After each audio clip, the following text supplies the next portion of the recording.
What are we training people for in 2040? I think we were talking the other day about how like a kid who's born today, they're turning 20 in 2046. So that's like the kid I might be helping in 5 years. And what job am I helping them with? But first I have to ask you this, Brent.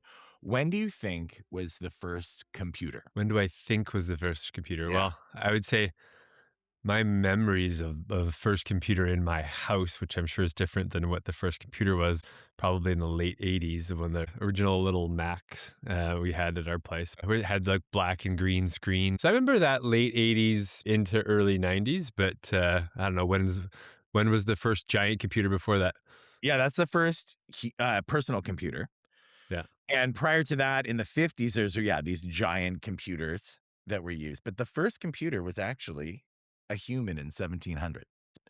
And they all worked for an astronomer, and the astronomer would tell them about the functions that gave you the motion of the moon, basically. So you're saying a computer is a person who computes things? They're a I'm telling computer? you, that is where the word comes from. Okay. Isn't that crazy?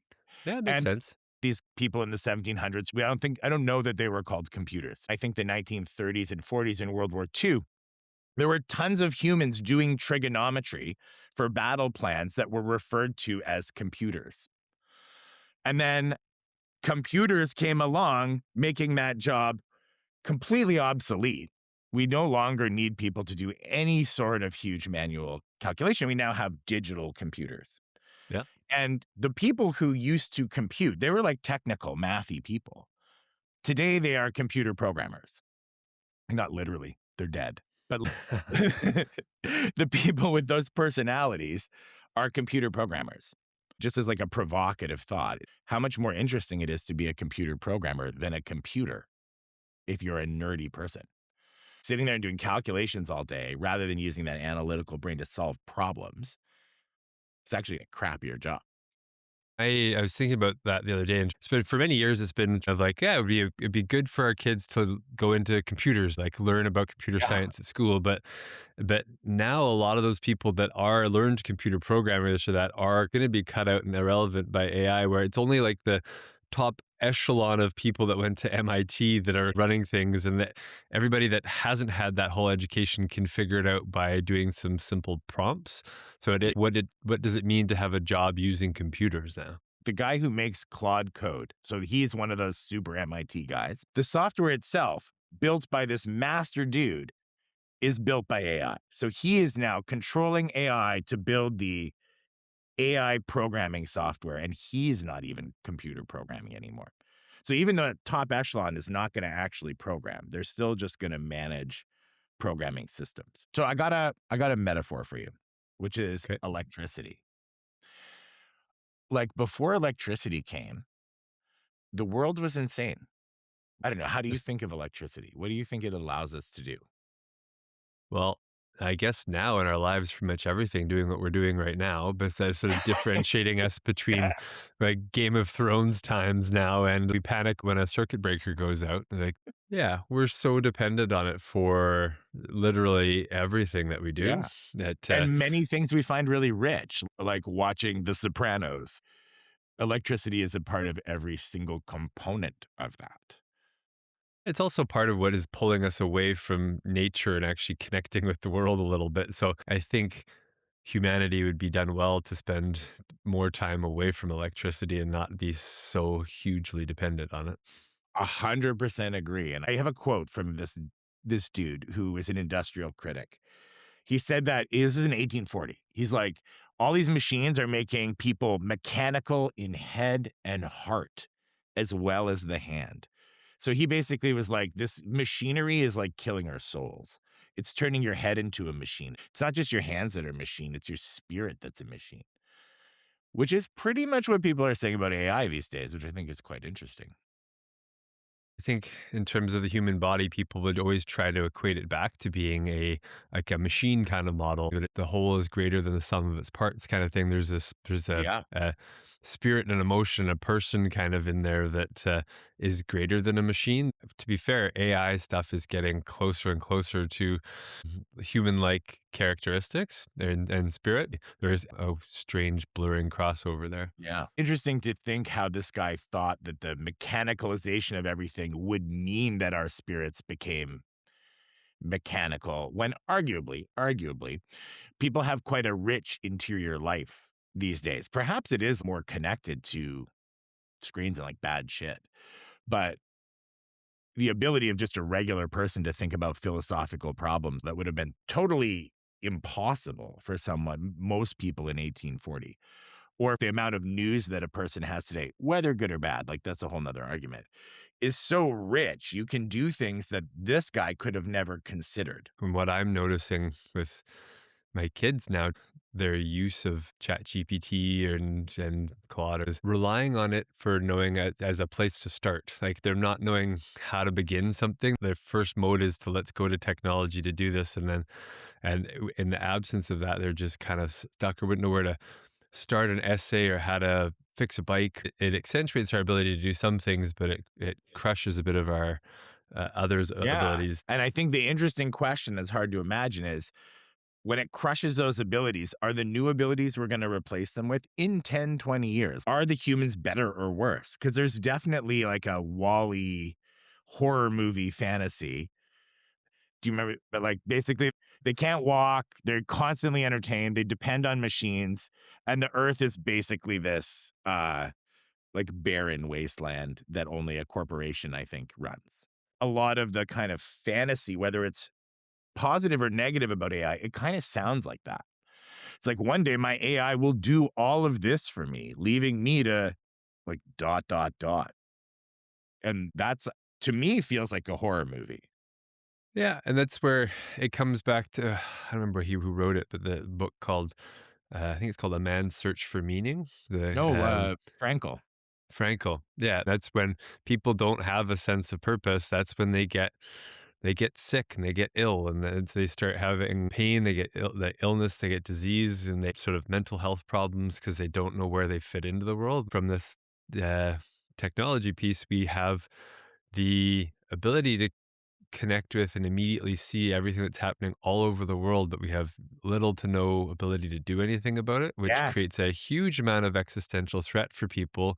Like our brains and bodies aren't built to do that or need to function within our own little community, go outside, get some sunlight on us and connect with our Yes. neighbors. It's cool we have all these toys and be able to do all this technology, But but what it's can we not do with actually them? better for us. I'm going to argue that that's because information load has gotten huge, but the intelligence of our society has not. And so the intelligence to information ratio is out of whack, and that means we're essentially impotent. There's so many pieces of information we can't act on. Like you Yeah, hear it's a about all these. paradox of choice. Like you're exposed to all these more options that might make you find a community of people that exist in the world. But if there's infinite communities, maybe you find one, but then you just feel like it's you against the rest of the world and it creates a bit of tribalism between them. Or Information flowing in.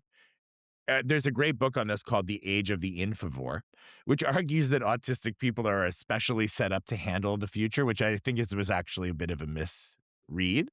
But the point of the book is that the flow of information has radically changed. And so the old skills don't work. So I actually think what happened was there's like rush of informational technology, and then our cognitive technology did not keep up at all. yeah, And it's interesting to think of that as a metaphor for like a pre-electricity factory. But basically, my understanding is these factories had tons of people running the actual core steam engine that was running the factory. And what electricity brought into the scene was that we don't need the people to just do base movement, base power. We can actually like put that in each machine and then have the people be people who manage power rather than create it. And I think that could happen with intelligence. Right now, so much is what do we do? Expert. Like we constantly need to find intelligence to sort information to make good choices. But what would happen if that intelligence was completely saturated into society, like completely around you and usable for you at any moment? One possibility is agency dies, you go onto your Wally ship and you just outsource it. But another is that people who are really effective at using it become the people who can create communities that have time to hang out, for example, or can get away from the information overload and create protective barriers against it. Just in the way that electricity used to kill, like, lots of people and lots of animals because it was a wild thing, and then we slowly kind of constrained and got it. We've used this Right. electricity to both expose ourselves to people that are entertainment and Yeah, people that are trying to educate, but they've blended into each other and it's become an attention economy. Like people's attention spans have gone towards this shiny object that will make you laugh or can kind of do this or that. And then people that are trying to teach you or help educate you on meaningful things is lost in the shuffle. I think there's a lot of yeah, people that will seek out information, but it's hard to know what information right. is true Yes. and not get distracted by the funny little Yeah. video. So And what it's is the phenomena in the world that can help you figure out what is true and how to not get distracted? It's intelligence. how do you qualify or describe what intelligence is? Okay, so I looked at some core definitions because it's a very interesting question. The two of the guys who came up with it are Binet and Spearman. So one of them said general mental ability that influences performance on many cognitive tasks. Mid. Another one, the ability to reason well, understand well, and adapt to circumstances. That one would kind of apply to what we're saying, that somebody who had good intelligence could understand better the impact of any Instagram video on them beyond the moment and Maybe there's could be just different layers or types of intelligence, like your ability to do and pick up concepts in math and yes. science, and your ability to understand the social intelligence of the impact of the people around you and your friend groups, like kind of street smart side of Yeah, well, things as check well. this one out. The global capacity of the individual to act purposefully, think rationally, and deal effectively with the environment. It's all subject to the environment. But because we have a fetish for intelligence, basically, we have made it super special. And in fact, those things I just described are kind of disastrous without a morality in it. There's a famous example in AI, which is like, what if you ask an AI to maximize the number of paper clips? First, the AI is going to just improve paperclip factories, and then it's going to build tons of factories, and then it's going to convert all resources in the environment into paperclip factories until we're sitting in matrix farms just producing paperclips because that is purposeful and rational way of dealing effectively with the environment, given the goal of making paperclips. And I think it I shows you how immoral intelligence is on its Well, face. note I saw a little note, and whether it's true or not, that Yeah. they took all of the major AI platforms like Claude and ChatGPT and Gemini and had them run war game simulations, and all of them in the end use nuclear weapons. Right. Right.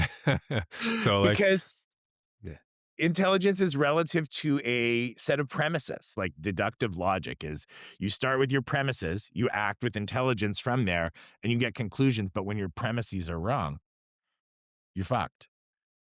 And the most important one is making moral decisions about what we should do and then implementing them in not harmful ways. The idea that the AI can do that because it's infinitely intelligent, I think is insanely wrong because morality has this subjectivity to it that makes it very about the humans who are applying it. I think the most important thing to express to both adults and kids right now is to try your best to be a critical thinker. If you're using an AI thing to get you information, run that through another one. Try to come at it from a couple different angles and to help some of the garbage fall away from it. So it becomes a level of mindfulness of your ability to just stop for a sec and be Yeah. like, okay, is like, this is the information I got. What do I think about that? Do I believe that to be true? What am I going to do with that? I totally think that's true for us. And I do think the people who are going to not think about it, like you just said, they're being born now and 5 years ago.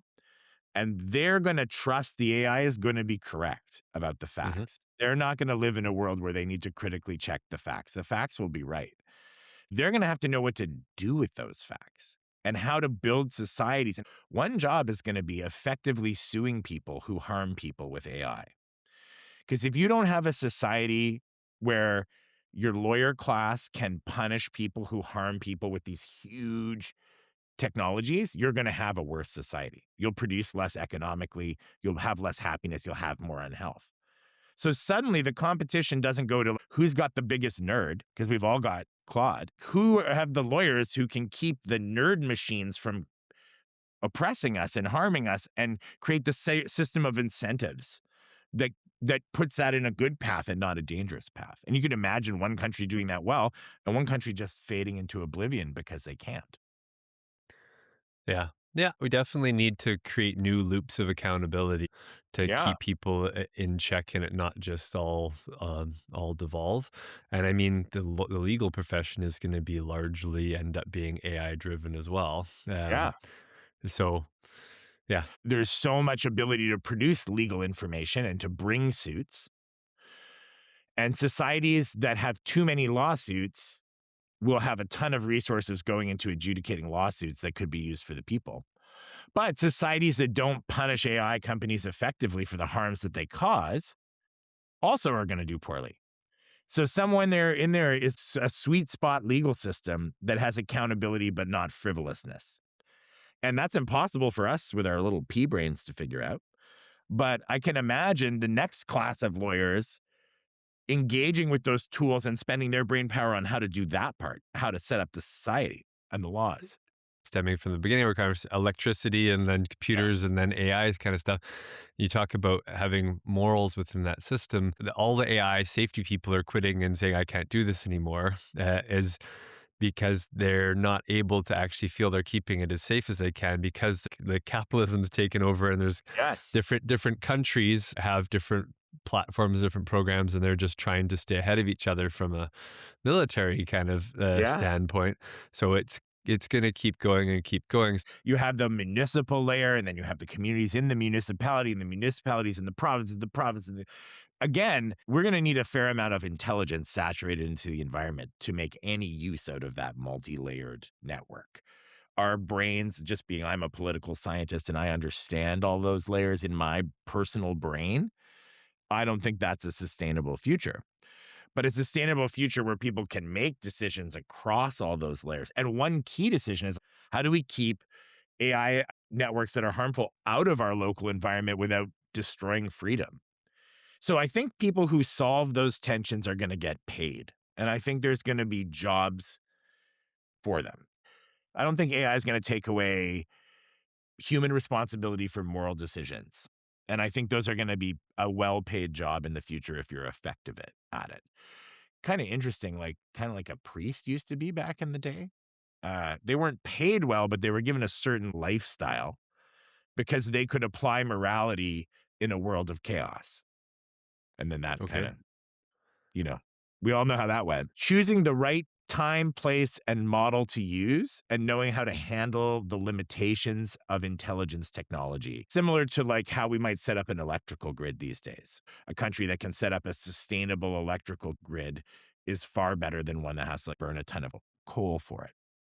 Similarly, people who set up AI networks that support society to do things in a healthy and sustainable way are going to do better than societies that don't do that. So, how do you see that happening when generally things that are set up for society are government's roles, but all of these technologies that are created are set up by private corporations that have different interests than the social and the rapid pace of change within the corporate environment is way faster than what government has the capacity Yeah. to keep up with? Where do you see inserting this sort of moral compass Well, I in there think that would people have are an going impact? to, sorry to interrupt you. I think people are going to insert themselves. Like they're going to be like, we're setting it up like this, or in Vancouver, we've set up X system.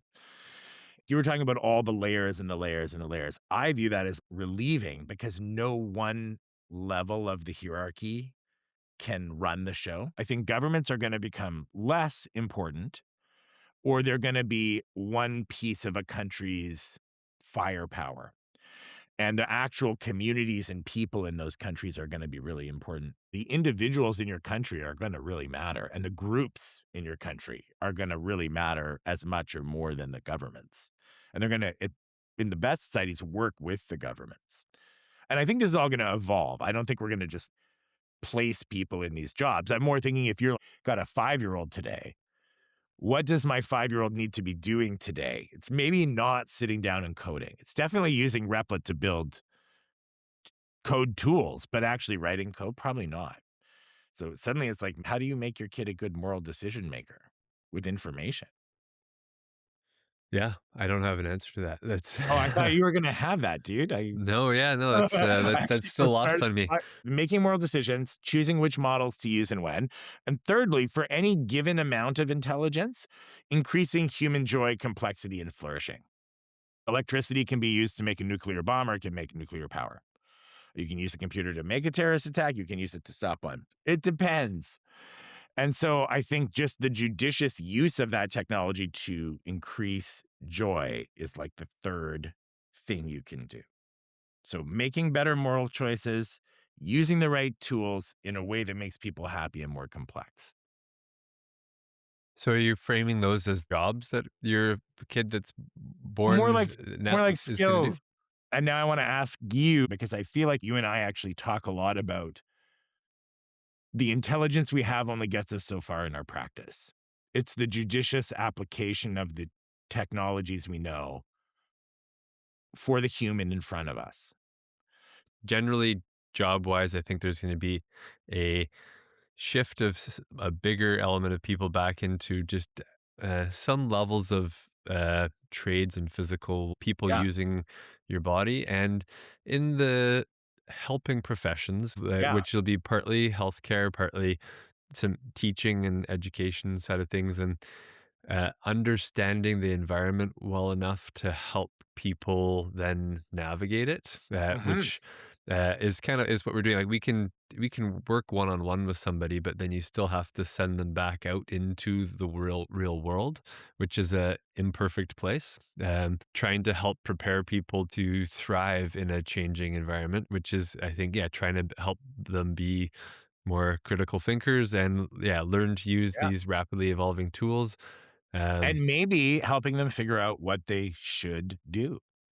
Not to say that we should take their agency or anything, but, like, from my experience in the medical system, that's something doctors are actually really pretty bad at when it's not obvious. Like, if you obviously have a broken leg and you should fix it, they'll tell you that. But anytime there's any kind of dilemma, they're more here to say, like, "Here's the outcomes and the probabilities of everything, but I can't tell you what to do." And I wonder if that's gonna completely change. It's like I could ask ChatGPT can take my test results and tell me the outcomes and probabilities. I need an expert in maximizing my how healthy lifespan given these outcomes and probabilities. And so you have to sit me down and we have to talk about what I should do because that's the only thing left I don't know. yeah, it's been interesting seeing the shift of people coming in of when the internet got really busy and everybody would Google everything and come Yeah, back, and you yeah, could Google your symptoms and they come yeah, back and they for sure got cancer. Everything yeah, turns into cancer as you go down a Google wormhole. yeah, yeah, Um, the Not as many people are chat GPTing things as they were Googling things, but it's yeah, happening more and more. And people are getting a more thorough response and trying yeah, where you can put more context around it. And it is, yeah. I've been generally quite impressed by that, but I think um, it shows you what happens when you take information and process it through intelligence. Because yeah, WebMD was just information without intelligence. yeah. And then this is actually gonna tell you it's probably not cancer. Yeah, I've found it is quite good at unsiloing medical. If you needed to see like a ENT, an ophthalmologist, a GP, and or a neurologist or something, where they each would have their own sort of if all you have is a hammer, everything's a nail kind of Yeah. thing. Where if you know the right questions, it can really Yes. help you. And so helping people learn to formulate good questions to Yes. ask, I think is an important that's part of being mindful, not just accepting the first answer it gives you, but Yeah. asking a question, getting an answer, and asking it three more questions to Yeah. engage in a conversation, not just say, "Here are my symptoms, tell me the answer." I That's such a neat idea, and, like, that's the job that barely exists now, like, helping someone create questions. In order to be able to ask good questions, you also have to have good listening skills. So to prove that you're Agreed. hearing what the person has said or what you've read and processed, to then Yeah, analyze it a little bit and ask a pointed question to actually get you to the answer that you want, yeah, not be taken over by kind of urgency to just sort of accept something right away or take it 100. at face value. You used to wish you were an expert who knew everything. Now you're gonna be differentiated by how well you listened, because that Mhm. allowed you to apply something. So to me, that's super positive to the extent that people are currently incentivized to know, but in the future will be more incentivized to listen. That's Yeah, interesting. I think that's key, and I think that's uh, again where it comes down to both people having time and people having attention. That ability is what we seem to be actively losing right now. So Yeah, people that pull and facilitate that back would be yeah. is important. And I do have the belief that, like, where you are in the present represents the choices of the past. So I agree that's where we're at, and my hope is that the influx of intelligence allows people to spend effort and time doing that, and building societies that allow you to do that. These resources can give people agency to then, when you go to see an expert, to be able to ask better questions because Yeah, you've been able to more meaningfully do some research if you were able to do that on your own. So I think yeah, people do need to learn their own layer of personal accountability, and then how to take that into and hopefully the people that are the experts or the people that are out there looking to help are able to adapt as well. I think it needs to yeah, happen a bit on both sides. Yeah. 100%. So it's interesting to think about jobs where you have to adapt to be listening, sensitive, and smart with information. And here's my fantasy. This is my last one I want to share. My fantasy is that the politician becomes one of the most important and revered jobs in society rather than something that is like mostly reserved for narcissists and psychopaths. I just think that the digital intelligence is going to make it so that the good societies and the bad societies have a broader split between them. And so the benefit of having good politicians is going to rise because they're going to have more intelligence at their disposal, I hope. And so obviously that could lead to a terrible, very scary outcome. And I want to be clear, there's lots of freaky outcomes. But my fantasy outcome is that the politicians are special and important people. And if somebody has incredible skills, we think maybe one day you'll be mayor. And we like hold that with the same reverence that we would say one day you're going to own a $1 billion company or you're going to change the world globally. Yeah. What would incentivize you to want to be part of our local or federal, provincial, or national politics? Like, the current Yeah. Like, system does it was not attract terrible, you our right? best and brightest. So, like, what would what would have to happen for you to be like, yeah, Okay. I want to take the torch and lead in this situation? I think the answer is like respect for politicians and politicians working in a respectful environment, world that was wonkier, where people cared about the core things being talked about. And there was a lot of detail work around that. And then there was a ton of cultural respect for those people. Now, do I know how we're going to get there? No. But do I think it might happen by the time I'm 65? I kind of do. And that's where the economics comes into it. So perhaps politicians can't actually make societies that much better or worse very easily right now because of the way that the politics are set up and because of their inability to process all the information about what's happening in society and the implications of their choices. My theory is that a good politician will create more economic value than a bad one by a lot. And being kind of a capitalist, I trust that over 10 to 20 years, if that's actually true, that there will be some flow of resources towards that, and that structures will get set up to protect and value politicians if they can actually bring value.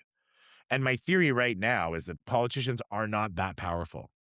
But if they were very powerful and could dramatically change outcomes, then the benefits of having good ones would be there. And I think there would be we'd be like, we can't have this psycho there. Like, we actually need somebody good. Well, I mean, you look at a communist society like China, of where like they government positions are held in very high regard, and they do have Right. like, um, so.